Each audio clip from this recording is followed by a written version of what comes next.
Hey, it's Mega, aka the Art Messiah, here to save you from your art sins. Welcome back to another day of the 30 Days of Making Comic Challenge. It's day 15, and I got a special day for you guys. I'm going to be giving you an art tour of my art studio. So stick around, and we'll get right into it. So here is my art space in totality. I do apologize in advance. It is very messy right now, and I honestly really need to clean. But as you can see, it's got all the important elements of a great art studio.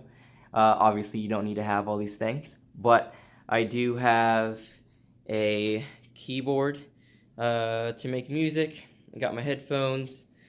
I've got a computer, monitor, and microphone. So the most important part of this, of course, is going to be my computer.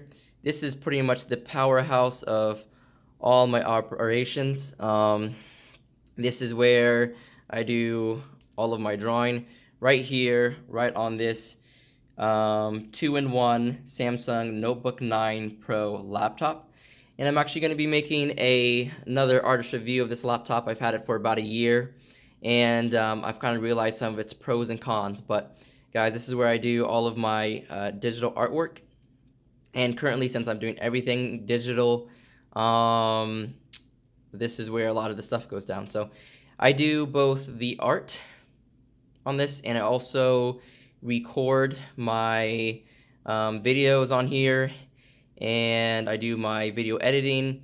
The great thing about this is that it's very powerful. It's got an i7 8th gen Intel processor, so I can do everything from Photoshop to Premiere video editing.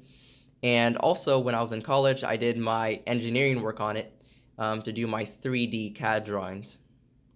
So very, very important. Another thing that I want to point out in my art desk and art setup is that, yeah, I do everything digitally, but also have like these little mini notebooks, and I like to do some doodles and sketches in here. And I do have some paper and some bigger notebooks as well to do sketches and other things of the nature.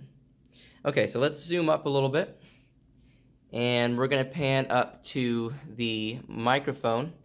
And this is how I record all my videos to get really good and clear audio sound. It is a $50 mic that I found on Amazon. And what's awesome about this is that it came with your pop filter, the microphone, it came with this little dampener thing, and also a boom arm. So really helpful to get clear audio. I love it. It was super cheap, so affordable, and gets the job well done. So another important thing to my art setup is my secondary monitor.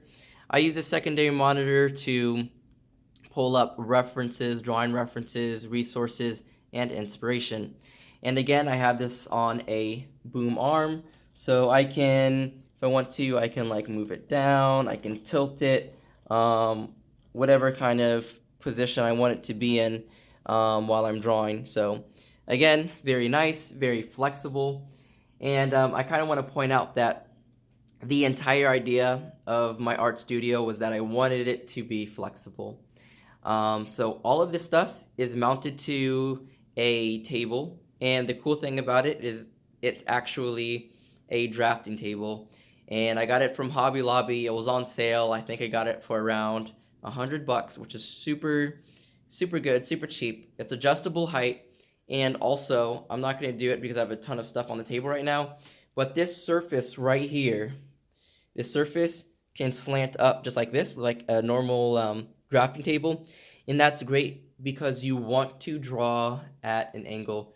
Never draw when your eyes are not perpendicular to the surface you're working on. So if you have a flat surface and you're standing above it and you are looking down at the table, let me kind of mimic with my camera here. If you're looking down like this and the surface is just flat like this, well, your viewing angle, see, this is, pretend my hand is the viewing angle, that isn't 90 degrees. It is at this angle. So when you have it slanted, like this surface right here, and this is just a kind of like on the lap or bed desk.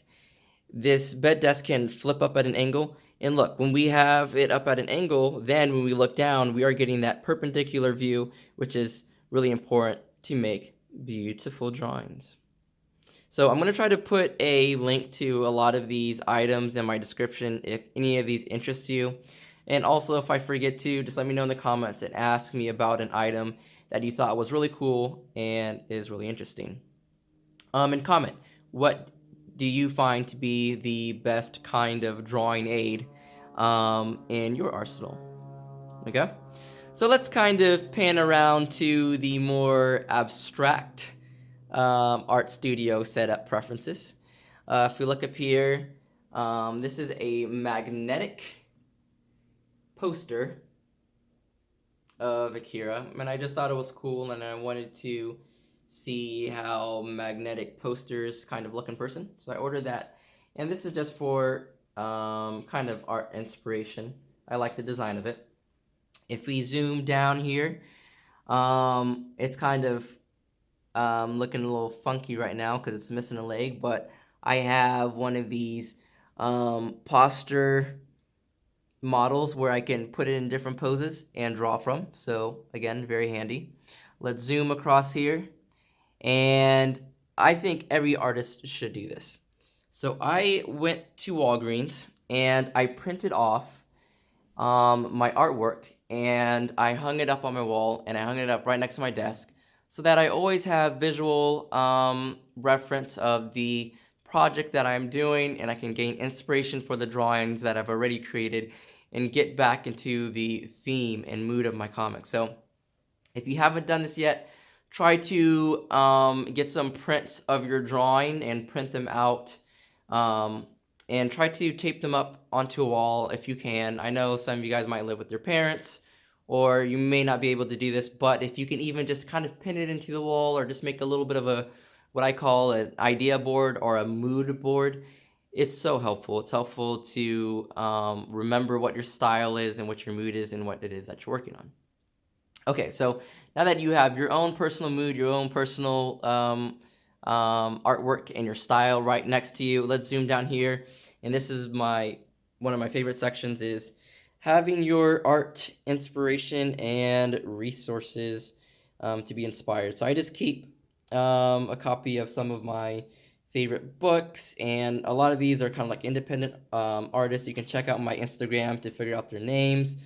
But keeping inspiration nearby is always good while you're drawing, just in case you get stuck or demotivated. Then you can always come and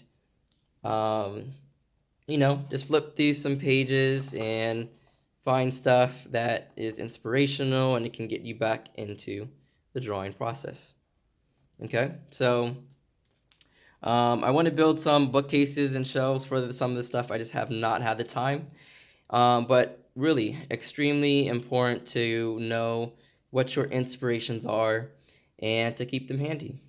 Okay, so the last item that I want to show is my keyboard. And for those of you that don't know, I make music, and I really want to combine music with the story that I'm making right now. So sometimes if I'm lost with story ideas, I plug in my computer and get my speakers going. Again, kind of messy, but plug up my speakers and get on my keyboard and just start jamming out, start creating some music, and hopefully that gets me inspired. So I hope you guys enjoyed that little walkthrough of my home art studio. It's by no means perfect and it's a work in progress, but I'm happy with the different elements so far. If you saw stuff that you liked, just let me know in the comment section down below and I can provide more information on it. Thanks for watching. Please let me know what your guys' art setup is. I want to know how you guys are creating your art and how you're creating your space to make the best art possible. So leave that down in the comment section below. Join me on DeviantART for my comic making group for more resources, more exercises, and inspiration to make your best comic possible. and I'll be back with another video real soon. Peace.